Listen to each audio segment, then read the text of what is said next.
2021년 12월 16일에 주시는 하나님의 말씀은 말라기서 3장 8절의 말씀입니다. 구약성경 말라기서 3장 8절의 말씀을 봉독합니다. 사람이 어찌 하나님의 것을 도둑질하겠느냐? 그러나 너희는 나의 것을 도둑질하고도 말하기를 우리가 어떻게 주의 것을 도둑질하였나이까 하는도다. 이는 곧 11조와 봉헌물이라. 아멘. 구약성경과 신약성경 사이, 즉 구약의 마지막 책인 말라기서와 신약성경의 시작인 마태복음 및 복음서의 기록 사이에 늘 우리는 신구약 중간기라고 부릅니다. 이 신구약 중간기는 약 400여 년간 긴 시간 동안 지속되었습니다. 그러나 성경이 기록되어지지 않는 이 기간에도 하나님은 역사하시며 또 그의 구원의 역사를 이루어 가시고 있음을 알아야 할 것입니다. 하나님은 이 신구약 중간기를 통하여 메시아의 강림을 준비하고 계시며 또 하나님의 백성을 위한 하나님의 사랑을 지속적으로 나타내 보이시고 있는 것입니다. 이 기간 동안에 예루살렘 성을 무너뜨리고 또 약탈하였던 바벨론과 바사 제국은 알렉산더 대왕에게 패배함으로써 헬라의 대제국의 시대가 시작되었습니다.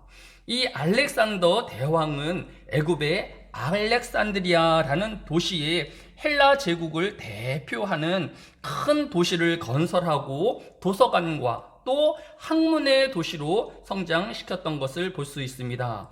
그리고 이 애굽의 알렉산드리아에서 구약의 성경이 헬라어로 번역이 되었는데 우리는 이 성경을 70인역이라고 부릅니다. 이제 하나님의 말씀은 이스라엘 백성의 고유 언어인 히브리어가 아닌 아시아와 애굽 그리고 인도에 이르기까지 모든 지역에서 통용되는 헬라어로 번역되어 누구라도 성경을 읽고 연구할 수 있게 되어진 것입니다. 그리고 마침내 메시아이신 예수 그리스도께서 이 땅에 오신 것입니다. 성경은 이 모든 하나님의 역사를 갈라디아서 4장 4절로 5절에 이르기를 때가 참에 하나님의 그의 아들을 보내사 여자에게서 나게 하시고 율법 아래에 나게 하신 것은 율법 아래에 있는 자들을 속량하시고 우리로 아들의 명분을 얻게 하려 하심이라 라고 하였습니다. 산모가 10개월의 긴 인고의 시간과 해산의 고통을 이겨내고 소중한 자녀를 얻게 되어지듯이 하나님은 400여 년의 긴 침묵의 시간 속에서도 끊임없이 하나님의 나라를 이루어 가시며 구원의 사역을 이루어 가시고 있었던 것입니다. 우리가 지난 시간에는 말라기 3장 7절을 통하여서 우리가 어떻게 하여야 돌아가리까? 라는 질문에 대답하시는 하나님의 말씀을 살펴보았습니다. 인간은 죄를 짓는 순간부터 하나님과의 거리가 생기며 하나님을 떠난 자가 된 것입니다. 왜냐하면 하나님은 거룩하시며 죄와 함께 있을 수 없는 분이시기 때문입니다.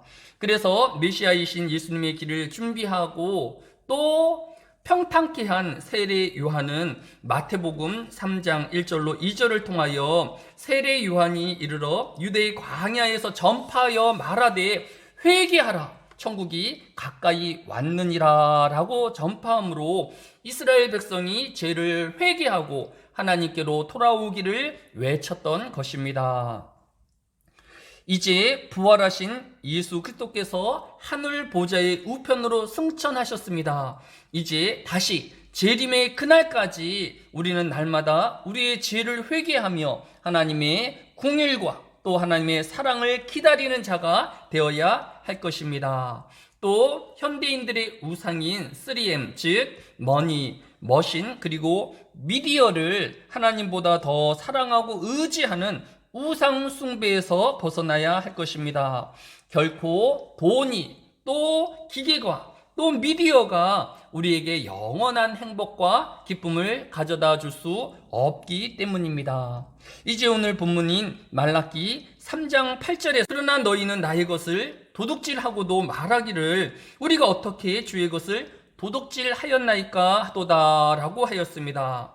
성경은 이스라엘 백성들이 하나님의 것을 허락 없이 자신의 것으로 가져가고 또 주인이신 하나님의 허락 없이 자신의 욕망과 욕심을 따라 마음대로 사용하는 것을 도둑질과 같다라고 지적하고 있습니다.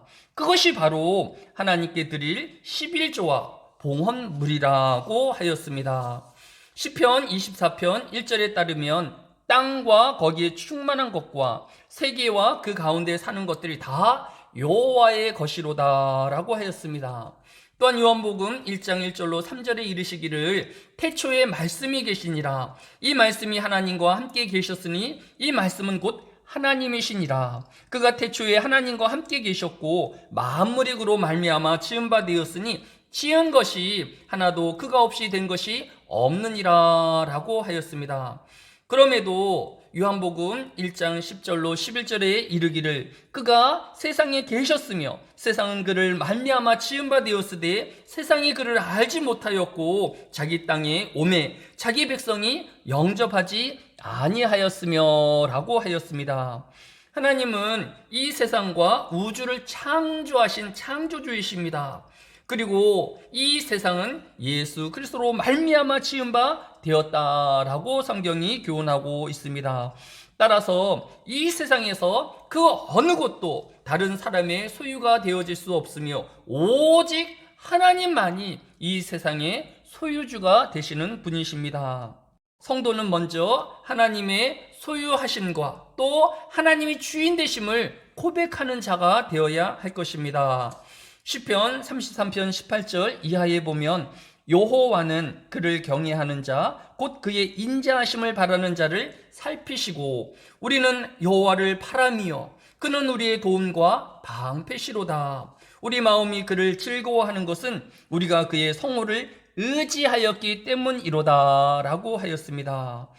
오늘 하루가 주인으로 사는 교만과 거짓의 삶이 아닌 창조주 하나님을 고백하며 하나님의 사랑과 긍휼을 바라보는 하루가 되어야 할 것입니다. 사랑이 많으신 아버지 하나님, 오늘도 우리 삶을 통하여 이 땅이 아름다워지게 하여 주시고 또 모든 사람으로 하나님의 복됨을 인정받는 하루가 되어지게 하여 주시기를 원합니다. 하나님께서 성도들의 삶을 지켜주셔서 모든 재앙으로부터 보호하여 주시며 또 그들의 결실이 땅에 떨어지지 아니할 수 있도록 주여 저들의 삶을 감찰하여 주시며 함께하여 주옵소서. 또 하나님의 것을 인정하는 주의 백성들이 되어지게 하여 주시고 끝까지 충성하는 하나님의 귀한 청지기들이 다 되어지는 하루 되어지게 하여 주옵소서. 감사를 드리오며 예수님의 이름으로 기도드렸사옵나이다. 아멘.